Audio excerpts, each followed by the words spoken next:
A content warning for minor spoilers in both games ahead. Hey now, little mouse, don't be scared of the cat in the parlor. Hey now, little mouse, show me what to do. Show them what to do. Listen out for me and you. First off, go buy this game. It's like a $40 game and they're selling it for like half that on Steam. Seriously, it's worth it. Yes, the quests are all scavenger hunts and fetch quests, and some of the mandatory ones are especially tedious, but I'm giving it a break because of what they pulled off with such a small team over a 5-year stretch. It's definitely worth your time, and the mice and rats are adorable. Dark Souls and Ghost of a Tale have a lot in common. From a merely superficial level, they both take place in a medieval setting with similar color palettes. The palettes for the interiors are brown, like in the Undead Asylum in Dark Souls, or the jail in Ghost of a Tale. And for the exteriors, they are greenish-brown, as shown in the Undead Burg and the Keep proper. These are reflections of the decaying, lived-in aesthetic both these games share.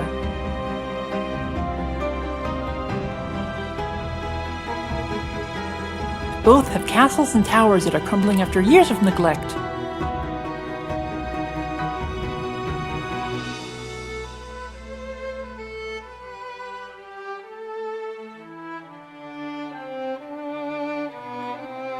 Both take place away from the centers of power, and while Dark Souls only touches on the ramifications of that power with the dumping of the undead in the ancient asylum,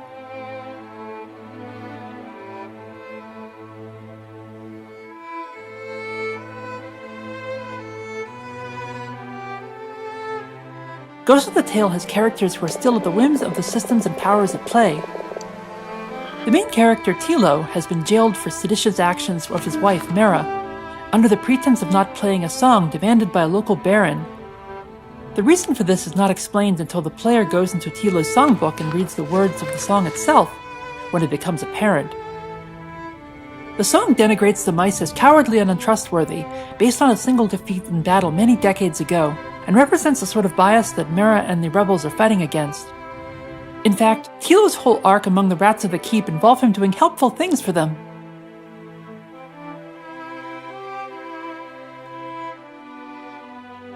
With the occasional puckish prank.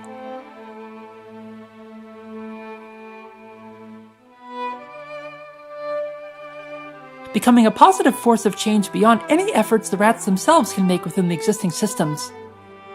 In fact, the game starts with Tilo being freed from a prison by a rat named Silas, who expects Tilo to do this very thing, to acquire an item that he doesn't have the ability within the existing power structure to attain.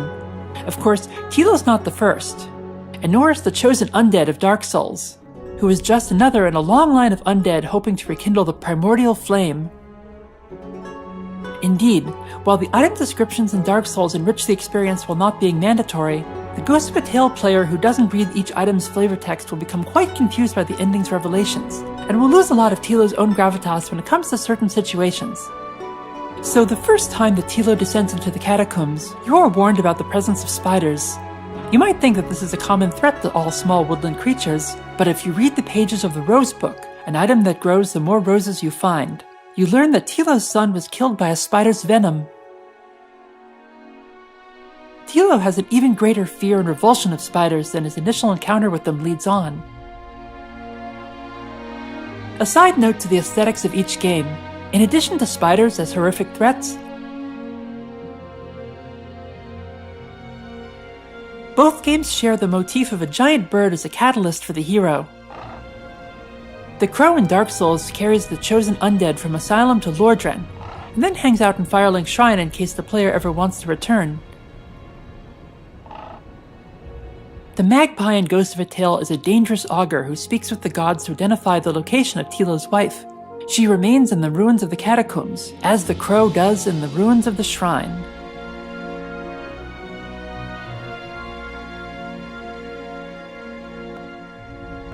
As a very prominent note that there is more to each world than what is seen.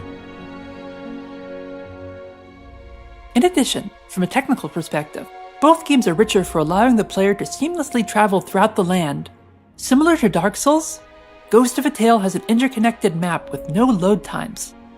Tilo can run in a loop around the world at will, which is necessary as the gameplay involves quite a bit of backtracking. Almost too much at times, as Tilo needs to assemble outfits whose component pieces are scattered throughout the map nonsensically. New players will often hit a wall where they need a specific outfit to continue on the main questline, but have no idea where the missing pieces might be. Like in Dark Souls though, Fashion Souls is a thing in Ghost of a Tale. Suits of armor are necessary for interaction with the guard rats, if Tilo doesn't want to be immediately arrested.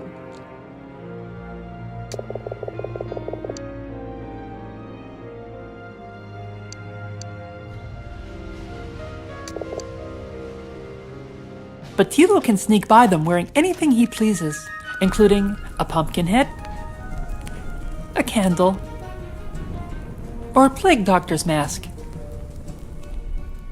Each piece provides different stats as well, although these stats don't mean as much to the actual gameplay as do the stats of Dark Souls armor. Sneaking feels the same no matter what your auditive or visual discretion are. That is, the distances at which the guards will see or hear you. Tilo has no way of fighting back in combat, and will need to run away if engaged. Fortunately, the rats have predictably short memories, and will return to their paths after a short period of time. Taking an extra hit or two while scampering away isn't a big enough deal to make wearing armored clothes more important than sneaking clothes. This is also a reflection of how the developers of each game want you to perceive their characters. In both games, you're mostly railroaded into the end. Dark Souls, paradoxically, has more player choice in its cipher protagonist than Tilo does in Ghost of a Tale. In Dark Souls, you have two endings to Ghost of a Tale's single end. And also, you can aid several NPCs throughout their storylines to their prescribed ends, while Ghost in the Tale's NPCs pretty much end up the same in every playthrough. Tilo can learn more about them on each playthrough, but can't change their stories. So Ghost of a Tale doesn't have much to offer in multiple playthroughs. What it does have over Dark Souls, though, is boundless optimism and character.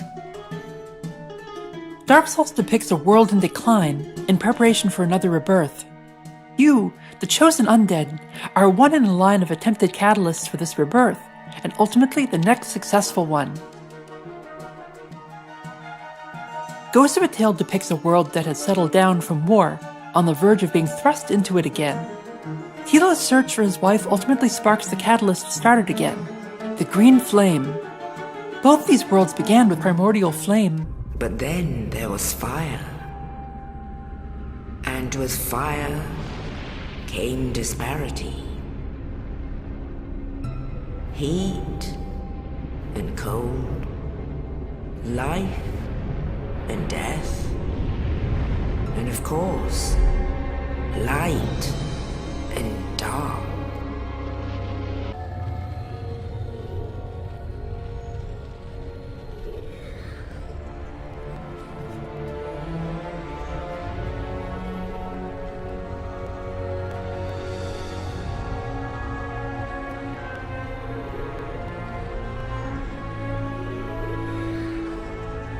Dark Souls envisions it as a life-giving force whose absence returns creatures to hungry beasts, stealing the dregs of the Dark Soul from one another.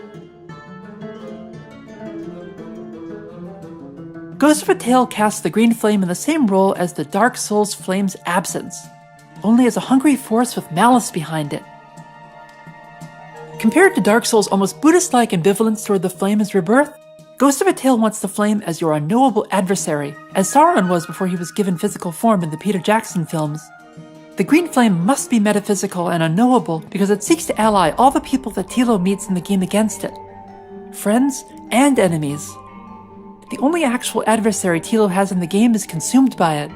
While flame is a daily part of life in Dark Souls, in Ghost of a Tale, few believe in the Green Flame, thinking it a legend or long since quenched.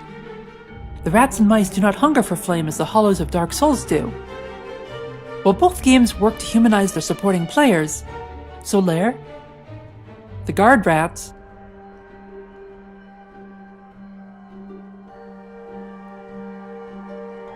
even Lautrec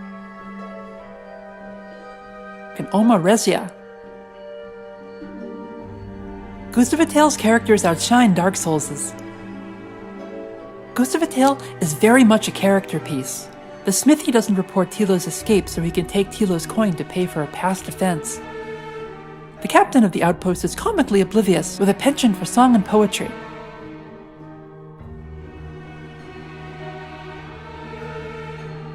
And the dev team loves Silas enough to give him as tragic a backstory as Tilo's. A side note about the Green Flame, it's interesting to note that Tilo's spirit ally, the gilded warrior Dwinlin, is depicted as a green flame with a rat's form in stills. This is probably just an artistic choice to use green as otherworldly in general, though.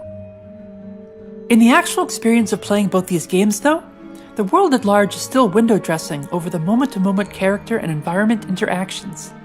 Dark Souls clearly wants you to focus on fighting the enemies, while Ghost of a Tale wants you to navigate the spaces you play in efficiently. At first, Tilo has to hide from the rat guards, slowing his movement speed, and then hiding long enough to let the rat guards pass by.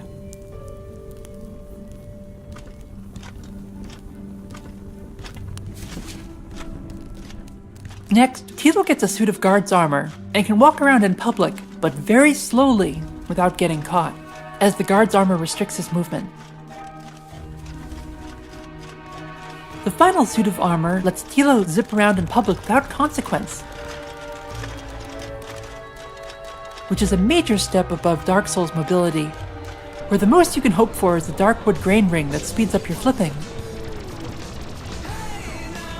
Still, there's a splendor in both reading about the city of Lordran, or the deeds of the great warrior Dwinlin, and then getting to go there or meet them, to learn you are living in the time of heroes, and who knows, might even become one, is a sublime experience, and one that both Dark Souls and Ghost of a Tale deliver well. Thank you very much for watching, everybody. I'll see you next time.